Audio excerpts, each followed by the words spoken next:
Гулзат Мамытбек сүйүктүүсү менен нике кыйдырганын айтты.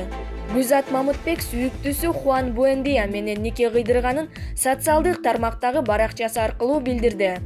Бүгүн бизге нике окудук. Кудай астында үй бүлө болуп калдык. Аллахка чексиз мактоолор. Рахмат, Кудайым, деп жазган ал.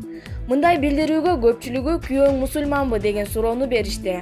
Айрымдары какшык аралаш ар кандай шылдың сөздөрдү жазышты. Арасында 2 жашка бакыт каалап, жакшы тилектерин жазгандар да болбой койгон жок. Ади, катыраак кылгачы. Музыку сделай побольше. Будем сейчас танцевать. Чоrak кылгачы. Эл настроениесин көтөрүп калды.